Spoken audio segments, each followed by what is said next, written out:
Hey friendo, Steve here. Welcome back to another Ask WrestleJuice. You guys left a ton of good questions. I'm going to get to as many of them as I can. We'll go ahead and start with, where is my window capture? Is this it right here? There it is. The Orca 150 says, with rumors circulating about WWE and TNA working together, do you think there's a chance we'll see Naomi or other TNA talent in the Royal Rumble? So a couple days ago, what is today? Today's Friday. There was a report that Triple H is going to make a big announcement on Thursday, which was yesterday. That's also the day Impact Wrestling airs, and also, TNA now. And also TNA had put out a video saying that their shows are now going to be, I guess, referred to as premium live events, if I'm not mistaken. Something like that. I don't know. I just saw that on Twitter. And so a lot of people were thinking, oh my God, is this big announcement from Triple H on Thursday going to be that WWE and TNA are working together? No, it was not that. It was simply to announce the date and location of this year's Money in the Bank, which I think is going to be in Toronto over the 4th of July weekend. It's like 5th, 6th, and 7th, I think is what it's going to be, is going to be the big Money in the Bank sort of chunk of things. There's an NXT on that Sunday, Money in the Bank on Saturday, and a SmackDown on Friday. That being said, given that Charlie Dempsey recently went to All Japan Pro Wrestling and had a match there, and with reports that Trinity/Naomi is probably going to be on her way back to WWE, it does sort of beg the question, given that we're now in the Triple H era, and in the past, he seemed open to working with other companies. I remember Brody Lee in an interview a long time ago said that Triple H had offered to see if he can work some sort of deal for him to go to New Japan while he was under WWE contract. Shinsuke Nakamura worked the show with the Great Muta. So I was thinking about it the other day too. Given that AEW recently has had some big acquisitions come over basically from New Japan, Jay White, Will Ospreay, you gotta wonder if WWE, if they really wanted to stick it to AEW, if they reached out to New Japan and offered them some sort of deal that included money, talent exchange, the obvious exposure and press that it would come with, maybe some sponsorship love, in exchange for an exclusive working relationship with the WWE, is that something that could come to pass? Would New Japan sort of end their relationship with AEW such that it is, and opt to work with WWE the way they used to back in the past? Vince McMahon had a decent relationship with New Japan back in the day. They do talent exchanges here and there. WCW did the same thing. So, could that happen? I kind of feel like more shocking things have happened over the past 24 months, to be honest with you. It wouldn't shock me, and that would really sort of pose a problem for AEW. Number one, I'm not sure they'd be able to even do a Forbidden Door pay-per-view anymore. On the other hand, New Japan has been very loyal to their partners in the past, and I don't know that, especially understanding sort of what the optics would be, how the industry as a whole would be affected by something like that. I don't know that they would buy into it, but if they wanted something that could elevate their business to that next level, maybe they would do that. That's a possibility. That could be something that we could be seeing in the future, some sort of working relationship between WWE and New Japan Pro Wrestling. Man, I was watching Wrestle Kingdom the other night. I watched Danielson versus Okada, and more than anybody except for WWE, they've got that big show feel. Not the big show, but a big, giant show feel. Danielson coming down that long-ass ramp with his name all huge in the background. It was a sight to see, and the idea of WWE talent participating in that and vice versa, New Japan talent in at like a WrestleMania or something like that. I don't know. It'd be kind of interesting. And given that Triple H has a history, and now on top of that, with New Japan, with Hiroshi Tanahashi being their president, man, I don't know. Stranger things have happened.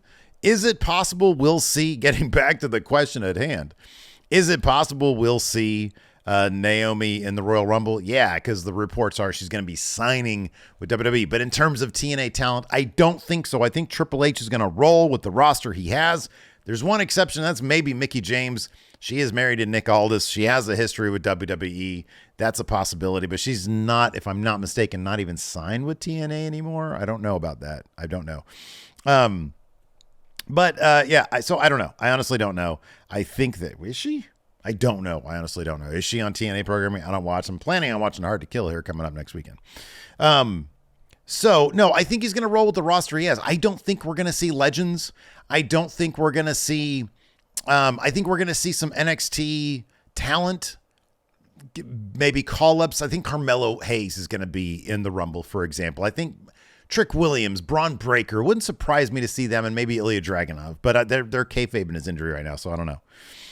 I definitely see NXT talent going into both the men's and the women's rumbles. I don't see legends returning. I don't think he's going to do that. Triple H, I think, is a guy who wants to roll. He wants to give those opportunities. He wants to showcase the people that are on TV week to week. So I think that's what's going to happen. It doesn't seem like there's going to be a working relationship between WWE and TNA.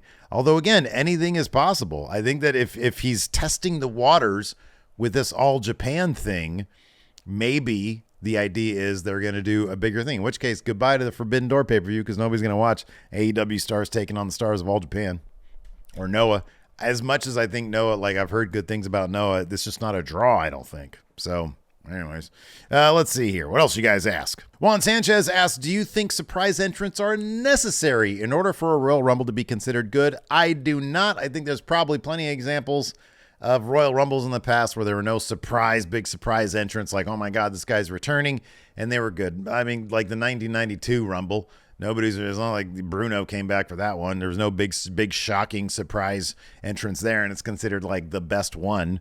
I don't remember. 97 had a whole wealth of like weird shit going on. There was people from CMLL, AAA, New Japan. There was a bunch of people in that 97 Rumble. If I'm not mistaken, that was the one where like Cybernetico was there, I think. Or was that 95? I think that was 97. Maybe it was 95. I don't know. Back in the early to late 90s, they had a lot of weird shit going on, but it's not like people were like, oh my God, this is crazy. It was just like, okay, who's this guy? Eric Gropui. I don't know what his name is. Eric says a brand split wouldn't really make sense for AEW right now, but do you believe it could help solidify divisions like one show has the trios title, the other having the tag titles? I don't think it would help that. I think a solid creative direction would help that. And I think that's one thing AEW needs to focus on, are the idea of these titles having divisions where there's a group of people trying to go after guy with title or girl with title. And then, and that's how that stuff works. Because right now everybody's just sort of aimlessly running around trying to, figure stuff out. People run into Orange Cassidy, you get a title shot, and then that person disappears after they lose. And it sort of is the same with everybody. So the titles, in my opinion, right now aren't really valued by divisions of people. And I kind of feel like that needs to happen. It's like, right, you see it with the world title right now with Hangman Adam Page, Swerve Strickland, friggin' Adam Cole / Wardlow, whatever. There are people declaring their intentions to go after Samoa Joe, but that needs to be happening in pretty much all the divisions. Those titles need to be worth something. They need to matter. Like Private Party came in, and it was like, we're going to go after those tag titles. We care about them. And I'm thinking to myself, who has the tag titles right now? That's right, it's Ricky Starks and Big Bill. Entron says, with the Undisputed Kingdom being a mashup of basically former Adam Cole Bebe's factions, what other groups would you mash up together? Also, what would you name them? Also, Lindsay B. Later on asked, what do I think of the Undisputed Kingdom? What do I think of the name? I kind of feel like it just should have been the Kingdom. Undisputed. You don't have to put Undisputed in everything Adam Cole. You don't have to do that. I don't even like the Undisputed Elite, to be honest with you. I get it. It's the Undisputed Era. We all have fond memories of that time. But I'll be honest with you. Even back in NXT, I was never really huge on the name The Undisputed Era. I liked it because I liked the participants involved.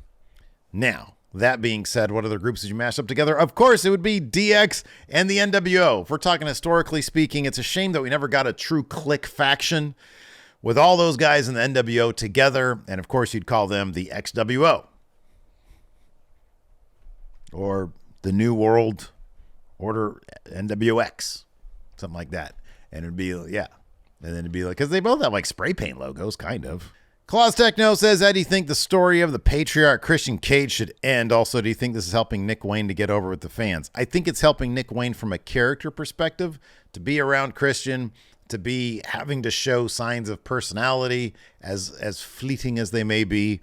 I think it's probably helping him get the exposure and having some direction with his character. I think that's going to help Nick Wayne a lot in professional wrestling.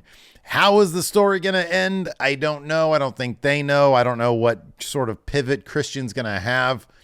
I think they're just sort of going to be a stable in perpetuity. I think at some point Luchasaurus is going to turn on Christian. I mean, if they're smart, they do a thing where Luchasaurus turns on Christian. Nick Wayne tries to help. And then, I don't know, eventually Nick Wayne turns on Christian. I don't really know.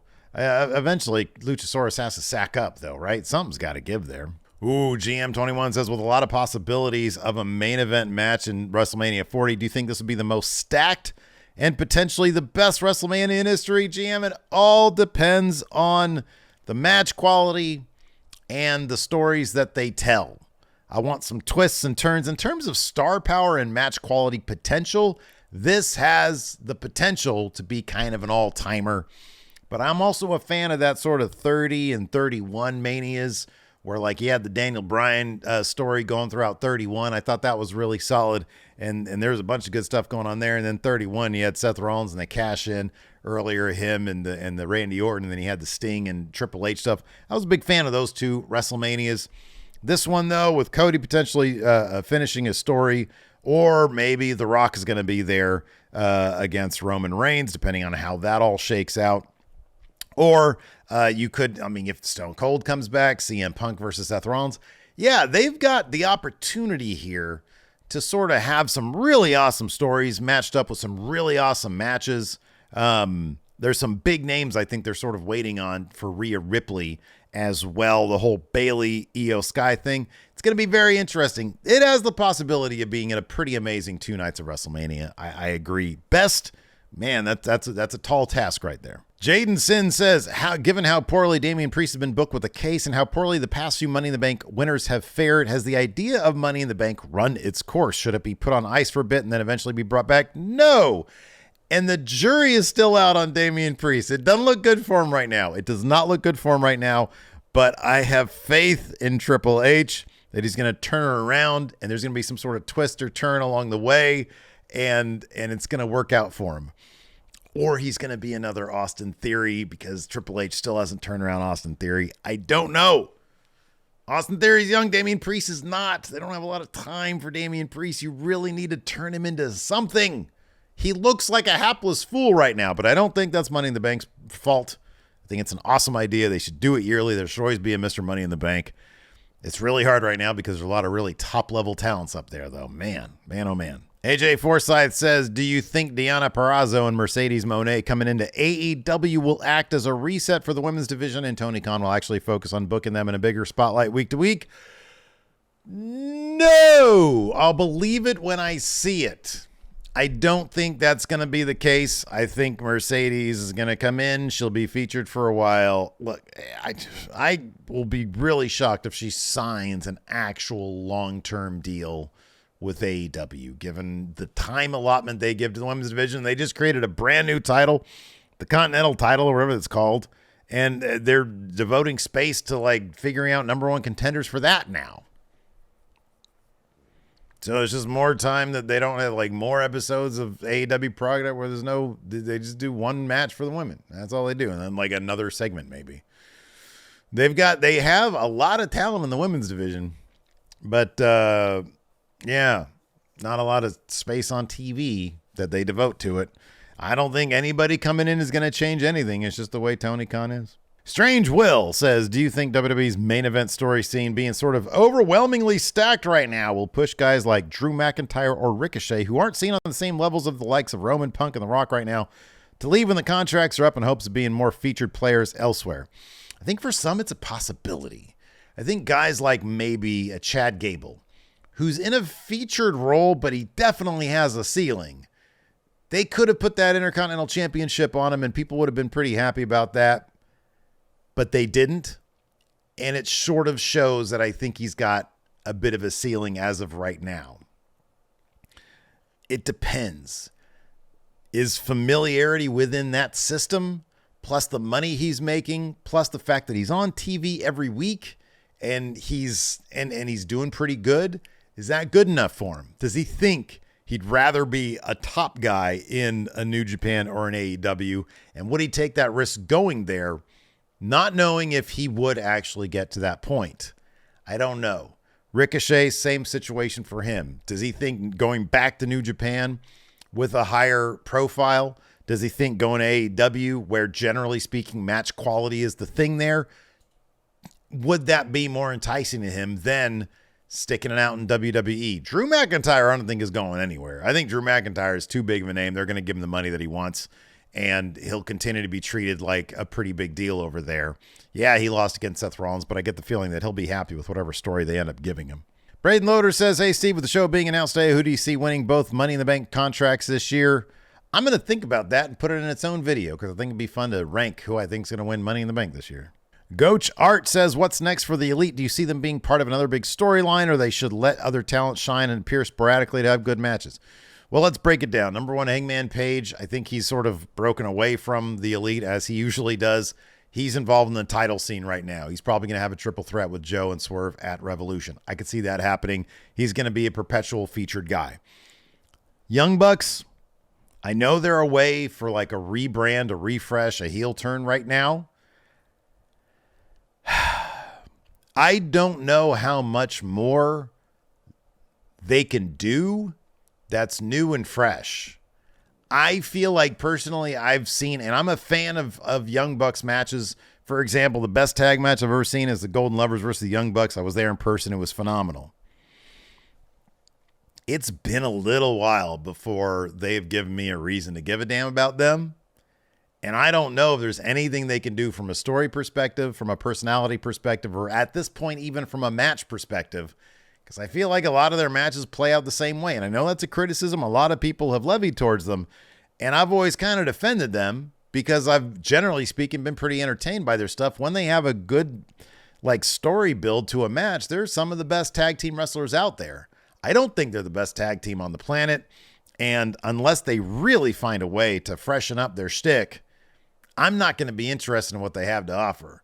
So I hope they do prove me wrong, but I'd rather see any number of other teams in AEW. Kenny Omega's beat up. He's got diverticulitis. You know, last year I gave him match of the year in 2023. The early match with him and Will Ospreay, and then the one later on was phenomenal as well. So if he can rebound, if he can recover, I still think he's got some in the tank. But man, I just feel for the guy because he always seems to be really beat up. So those guys, I mean, they are of that generation that they're going to probably start sunsetting at some point and make way for like the younger talent. At some point, that's got to happen. And AEW's got to start really rebuilding. Young Bucks got to start putting people over. Same with like FTR. So I don't know. Elemental Giant says, who will be the biggest name to move to a different company in 2024? I think it's Ricky Starks. That's my guess. I think he's probably going to go to WWE. Freddie Flack, what are your thoughts on Rock versus Roman being at Elimination Chamber? So we talk about this on our Going in Raw episode today. And I think, in my opinion, it's more likely that the Rock Roman Reigns happens at Elimination Chamber. I understand that it's going to be playing out at 3 o'clock in the morning, California time. Although if it's a 3-hour pay-per-view, maybe that'll be like 6 o'clock in the morning, California time, because it'll be the main event. I think that there's rumors or reports or whatever that the government there in Perth is offering tons of money to bring The Rock over. And it seems kind of logical that that's the reason why he teased that match with Roman Reigns. He's going to have to get in ring shape pretty quickly, though. I feel like he's got way too much muscle on him, and he's got to get his cardio up, obviously. But he's a smart guy. He's a disciplined guy. He knows what that'll take. And I think they're probably going to do it at Elimination Chamber. I don't think it's going to be at WrestleMania. I think Cody's going to be at WrestleMania, and everything will fit with that. I actually talked about, I forgot, I did the video here on WrestleJuice about that. Talk about that in that last one, so you can check that out as well. I think it's got my face going like this. And then it says awkward down there, and it says, did Rock ruin Cody's moment? So I kind of feel like I run down a lot of scenarios there. I think my conclusion at the end of that video is Cody's going to have to wait till 41, but I've revised that. I think they're just going to do Rock Roman at Elimination Chamber.